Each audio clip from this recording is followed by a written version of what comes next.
ನಿನ್ನೆ ದೆಹಲಿಯಲ್ಲಿ ರಾಹುಲ್ ಗಾಂಧಿ ಬಂಧನ ಖಂಡಿಸಿ ಪ್ರೊಟೆಸ್ಟ್ ಮಾಡಲಾಗ್ತಾ ಇದೆ. ಬೆಂಗಳೂರಿನಲ್ಲಿ ಯೂತ್ ಕಾಂಗ್ರೆಸ್ನ ಕಾರ್ಯಕರ್ತರು ಹೋರಾಟವನ್ನ ನಡೆಸುತ್ತಾ ಇದ್ದಾರೆ. ರಾಜ್ಯ ಬಿಜೆಪಿ ಕಚೇರಿಗೆ ಮುತ್ತಿಗೆ ಹಾಕೋದಕ್ಕೆ ಯತ್ನಿಸಿದ್ದಾರೆ. ಪೊಲೀಸ್ನವರು ಕೂಡ ಅವ್ರನ್ನ ತಡೆ ಹಿಡಿಯುವಂತ ಕೆಲಸ ಮಾಡಿದ್ದಾರೆ. ರಾಹುಲ್ ಗಾಂಧಿ ಅವರ ಬಂಧನ ಖಂಡಿಸಿ ಬೆಂಗಳೂರು ಯೂತ್ ಕಾಂಗ್ರೆಸ್ನ ಕಾರ್ಯಕರ್ತರು ಹೋರಾಟವನ್ನ ಮಾಡಿದ್ದಾರೆ.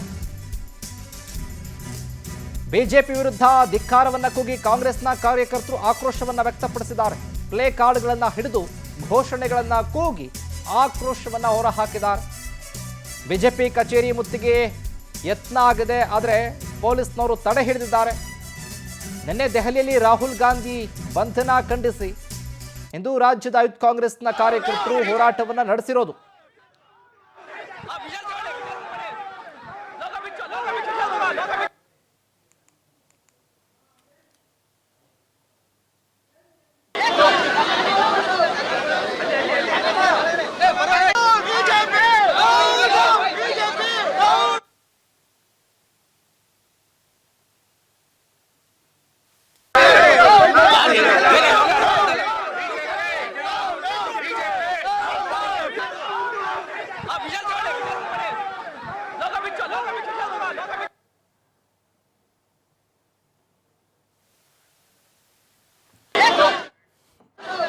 ಎಸ್ನಿದೆ ವಿಚಾರಕ್ಕೆ ಸಂಬಂಧಪಟ್ಟ ಹಾಗೆ ಹೆಚ್ಚಿನ ಅಪ್ಡೇಟ್ಸ್ ಅನ್ನು ಕೊಡ್ತಾರೆ ನಮ್ಮ political bureau head Raghavendra. Phone ಸಂಪರ್ಕದಲ್ಲಿ ಜಾಯ್ನ್ ಆಗ್ತಾ ಇದ್ದಾರೆ.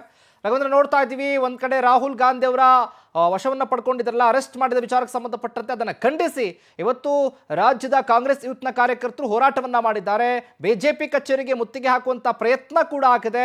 ಈ ವಿಚಾರಕ್ಕೆ ಸಂಬಂಧಪಟ್ಟ ಹಾಗೆ ಅಪ್ಡೇಟ್ಸ್ ಕೊಡೋದಾದ್ರೆ ನಿನ್ನೆ ದೆಹಲಿಯ ಜಂತರ್ ಮಂತರ್ನಲ್ಲಿ ನಡೆದಂತಹ ನೀಟ್ ಪರೀಕ್ಷೆಗೆ ಸಂಬಂಧಪಟ್ಟಂತೆ ಪ್ರತಿಭಟನೆಯ ವೇಳೆ ಕಾಂಗ್ರೆಸ್ನ ರಾಹುಲ್ ಗಾಂಧಿ ಅವರನ್ನ ಬಂಧನ ಮಾಡಲಾಗಿತ್ತು. ಈ ನಿಟ್ಟಿನಲ್ಲಿ ಇವತ್ತು ರಾಜ್ಯ ಯೂತ್ ಕಾಂಗ್ರೆಸ್ನ ಕಾರ್ಯಕರ್ತರು ಬಿಜೆಪಿ ಕಚೇರಿಗೆ ಮುತ್ತಿಗೆ ಹಾಕೋದಕ್ಕೆ ಮುಂದಾಗಿರ್ತಕ್ಕಂಥದ್ದು. ಯಾಕಂದ್ರೆ ರಾಹುಲ್ ಗಾಂಧಿ ಅವರ ಬಂಧನವನ್ನ ವಿರೋಧಿಸಿ ಬಿಜೆಪಿ ವಿರುದ್ಧ ಮತ್ತು ಮೋದಿ ಅವರ ವಿರುದ್ಧ ಧಿಕ್ಕರವನ್ನ ಕೂಗಿ ಇವತ್ತು ಬಿಜೆಪಿ ಮಲ್ಲೇಶ್ವರಂನಲ್ಲಿರ್ತಕ್ಕಂತಹ ಬಿಜೆಪಿ ಕಚೇರಿಗೆ ಮುತ್ತಿಗೆ ಹಾಕೋದಕ್ಕೆ ಬರ್ತಾರೆ.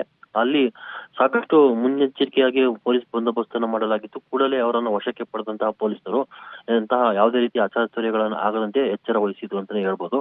ಒಟ್ಟಿನಲ್ಲಿ ರಾಹುಲ್ ಗಾಂಧಿ ಅವರ ಬಂಧನವನ್ನ ವಿರೋಧಿಸಿ ಇವತ್ತು ಯೂತ್ ಕಾಂಗ್ರೆಸ್ನ ಕಾರ್ಯಕರ್ತರು ಬಿಜೆಪಿ ಕಚೇರಿಗೆ ಮುತ್ತಿಗೆ ಹಾಕೋದಕ್ಕೆ ಮುಂದಾಗಿರ್ತಕ್ಕಂಥದ್ದು.